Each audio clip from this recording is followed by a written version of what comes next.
नमस्कार, the India top देख रहे हैं। मैं हूं आपके साथ बिरजू सिंह। 4 विधानसभा सीटों पर उपचुनाव का परिणाम अब लगभग क्लियर हो चुका है। एनडीए का जलवा हर तरफ देखने को मिल रहा है, लेकिन सवाल आरजेडी को लेकर है। लालू प्रसाद यादव का ना ही जलवा चला और ना ही हिना साहब मुसलमानों का वोट आरजेडी को दिला पाए। और यह अपने आप में बड़ा सवाल है कि क्या 24 का जो उपचुनाव का परिणाम है, इसका सीधा असर 25 के विधानसभा चुनाव में पड़ेगा।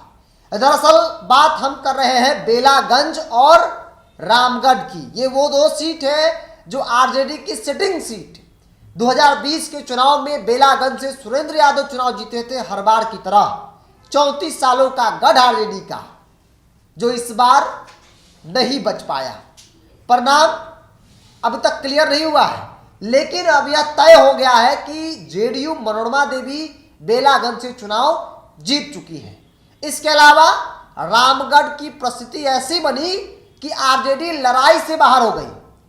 जगदानंद सिंह के बेटे और आरजेडी के कैंडिडेट अजीत सिंह ने परिणाम क्लियर होने से पहले ही अपनी हार को स्वीकार कर लिया है। बीएसपी वहां पर चुनाव जीत रही है। भारतीय जनता पार्टी और बीएसपी के बीच नेट टू नेट फाइट है।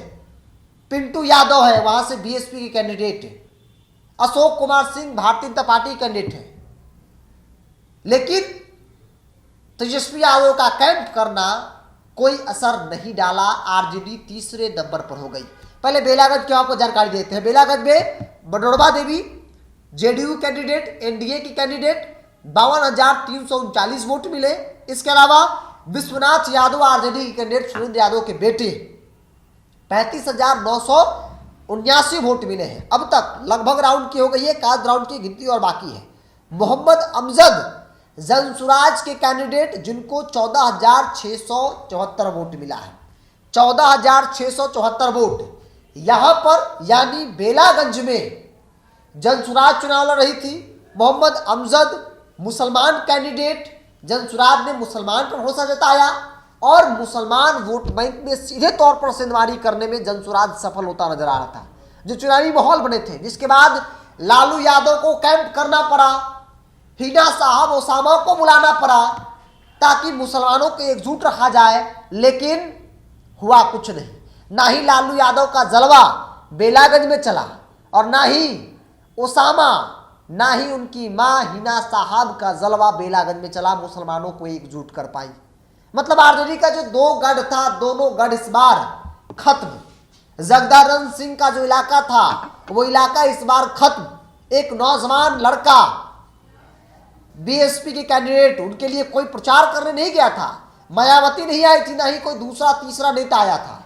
अकेले एक व्यक्ति सब पर भारी पड़ गया।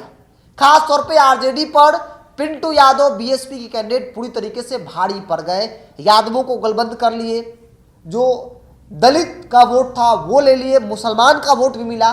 तो कुल मिलाकर बीएसपी वहां पर चुनाव जीत रही, ऐसा माना जा रहा है। लेकिन सवाल आरजेडी को लेकर है। तेजस्वी यादव रोड शो करते हैं अपने पूरे राजनीतिक जीवन में। करियर में तेजस्वी यादव ने उतना लंबा रोड शो नहीं किया होगा जितना लंबा रोड शो उन्होंने अजीत सिंह के लिए रामगढ़ में किया था। 40 किलोमीटर तक वो लगातार चिलचिलाती धूप में रोड शो करते रह गए, लेकिन वो रोड शो काम नहीं आया। वही हाल हुआ बेलागंज में। बेलागंज में लालू यादव का कैंप करना, हिना साहब का मुसलमान के बीच सभा करना, ओसामा का रोड शो करना, सब कुछ फ्लॉप हो गया। मतलब कि अब कहा जा रहा है कि अब किसी भी व्यक्ति को कैंडिडेट बना देंगे, लोग उसे स्वीकार नहीं करेंगे। लोग तभी स्वीकार करेंगे जब वो जनता के बीच से गया होगा। और इसीलिए आरजेडी की हार जो है 2 सीटों पर करारी हार देखी जा रही है। क्योंकि एक ही परिवार को बार बार मौका देना लोगों को रास नहीं आ रहा था। लोग इस फैसले से नाराज थे और इसीलिए परिणाम इस तरह के चौंकाने वाले हैं। आरजेडी अगर इस तरह के परिणाम के बाद कुछ सीखती है तो ठीक, अगर नहीं सीख लेती है तो फिर 25 में भी कई बड़े झटके आरजेडी को लग सकती है। क्योंकि जब हम ग्राउंड जीरो पर गए तो इन तमाम बातों की चर्चा जो है वो हो रही थी। सुरेंद्र यादव सांसद तो बन गए, लेकिन अपने बेटे को विधायक नहीं बना पाए। उस जगह पर जिस जगह से वो लगातार 34 साल से चुनाव जीते आए थे, 34 साल से वो विधायक थे, तो ये परिस्थिति बनी है। लालू यादव को इस उपचुनाव में बड़ा झटका लगा है और एनडीए का हर तरफ जलवा देखने को मिल रहा है। तरारी में भी भारतीय जनता पार्टी चुनाव लगभग जीत चुकी है। इमामगंज में जेतनाबाजी के बहु चुनाव जीत चुकी है, लगभग आधिकारिक तौर पर सर्टिफिकेट तो नहीं मिला है। इसके अलावा बेलागंज जेडीयू, आपको रामगढ़ बीएसपी और बीजेपी के बीच डेट टू डेट फाइट है। बीएसपी वहां पर थोड़ा आगे चल रही है, हो सकता है कि बीजेपी हार जाए बीएसपी जीत जाए, लेकिन परिस्थिति वही बनी है। तो ये परिस्थिति है। आरजेडी को इस उपचुनाव पे बड़ा झटका जो है वो लगा है। एनडीए गठबंधन का हर तरफ जलवा देखने को मिल रहा है। बहरहाल इस उपचुनाव परिणाम को लेकर आपका क्या राय है, आप अपनी राय को कमेंट्स बॉक्स में रखिए। अगर आप मेरे चैनल को यूट्यूब पर देख रहे हैं तो सब्सक्राइब कर लीजिए, फेसबुक पर देख रहे हैं तो पेज को लाइक और फॉलो कर लीजिए।